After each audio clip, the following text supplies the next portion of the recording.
আইন বিৰোধী কাম কৰিছে কোনে কৰিছে বস্তুটো কি হৈছে আপোনাৰ কি হৈছে কি যোগ্য ডিসি হয় এখন দিবাকৰ নাথ ডিসি যোগ্য নহয় কি হৈছে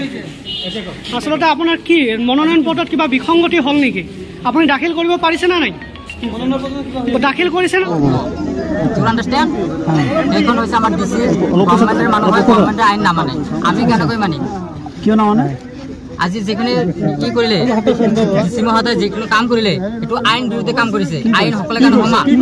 আজি আমি এটা কথা বিচাৰিছিলো কিন্তু মোৰ কাৰণে একসেপ্ট নহল কিন্তু আজমল ডাঙৰৰ কাৰণে একসেপ্ট কৰিলে হেতু কিন্তু আইন বিৰুদ্ধে আছে কাৰণ বিদেশীৰ ঠাই নহয় এটো আমি অসমৰ আমাৰ ধুবুৰী হয় এটা আমি লোকেল হয় গটিকে ধুবুৰী যেটো ডিসি আছে আমি হেতু ডিসি একদম টিপু বাখাৰে আমি গৰিহনা দিছো মানে এখন হেতু ডিসি বিদেশী হয় ডিসি আমাৰ অসমৰ নহয় আজি ডিসি যেটো আমাক ফুৰিলে এটো একদম অপমান কৰিছে এটো আমি টিপু বাখাৰে গৰিহনা দিছো আইন নাজানে তেও নকল কৰি পাস কৰি তেওঁলোকে ডিসি হৈছে তেও কোয়ালিফিকেশন দিয়া হয় তেওঁলোকে ইন্টাৰভিউতে ফেল কৰিব আপোনালোক হয় না আপোনালোক ডিসি প্ৰশ্ন কৰক নমিনেশন এই কথাটো কৈছে নমিনেশন লোৱা নাই নেকি নমিনেশন দিছো কিন্তু যেটো অপমান কৰিছে যেটো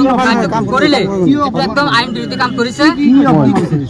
কৰিছে যেটো মই বিচাৰিছো আইন সকলে কাৰণে আজমলৰ কাৰণে বিআইপি হ'ব আজমলৰ কাৰণে সব কিছু ফ্ৰী হ'ব আজমলৰ কাৰণে সব মানুহ তেনে সব হ'ব পাৰিব সুগালে কাৰণে একো নহয় আইনটো বেলেগ নহয় আইন সংবিধান মতে আইন সকলে কাৰণে সেকশন আপোনাৰ 14 নং দফাত স্পষ্টভাৱে লেখা আছে যে ইকুয়াল টু পিপল ল 14 নং দফাত এটি স্পষ্ট লেখা আছে যে আইন সকলে কাৰণে সমান কিন্তু কথা হৈছে গভৰ্ণমেণ্টৰ মানুহ আইন না মানে এটো স্পষ্ট কথা যদি গভৰ্ণমেণ্টৰ মানুহ আইন না মানে আমি কেনেকৈ মানিম আজিৰ পৰা মই কালিৰ পৰা ৰোড অভাৰ প্ৰতিবাদ খেলাম আইন আমি না মানো নবজো একদম সিধা সিধি কৈ দিছো আইন আমি না মানো আমি সিধা সিধি কথা কি সুবিধা দিছে তোমাক কি সুবিধা দিয়া নাই আজমলক চাওক আপোনালোকে বিআইপি কি সুবিধা আছে এটো নাই আপোনালোকে ভিতৰত যাই চাব পাৰিব কিমান সুবিধা দিয়া আছে তাৰ কাৰণে সব ফ্ৰী থাকে কিন্তু মানুহৰ কাৰণে এনেকুৱা ডিসি কৰিব নোৱাৰে নহয় ডিসি এজন হয়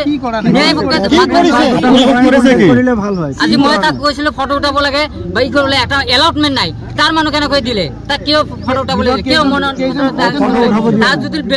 যদি ইস্যু নাই ডিসি কিয় বেলেগক দিয়া হল আমাক একসেপ্ট কৰা নাই বেলেগক কিয় একসেপ্ট কৰিলে এইখন আইন বিদেশী ডিসি হয় এজন অশিক্ষিত ডিসি হয় এইখন ডিসি দিবাকৰ নাথ ডিসিৰ যোগ্য নহয় এটো স্পষ্টভাৱে কৈ দিছে এটা কি হয় নহয় মই নাজানো এতিয়ালৈকে আমি ক'ব নোৱাৰিম দাখিল কৰা হৈছে দাখিল দিছে এটা কি হৈছে নহয় মই একো নাজানো এটা আপোনালোকে জানিব কি আশা আছে এবাৰ মই এতিয়ালৈকে মই ক'ব নোৱাৰিম কাৰণ এটা কি কৰে নকৰে কাৰণ অশিক্ষিত ডিসি একো কৰিব নাজানে একো নাজানে গতিকে সেইকাৰণে আমি একো কোৱা নাই গতিকে এটো কি হয় এটো হ'ব পাৰে নহ'ব পাৰে এটা আমি এটো আমাৰ বেছিভাগ ধৰক এটা প্ৰায় 99% গ্যাৰান্টি আছে তেনেকৈ হোৱা ডিসি কি কৰিব লাগে যোগ্য হয় ডিসি কৰিব নাজানে কি কৰিব লাগে ডিসি কৰি আছে কি কৰিব ডিসি জানে মই কাৰণ আজমল জিকাব লাগে বাতিল কৰিব লাগে ডিসি কি কৰিব লাগে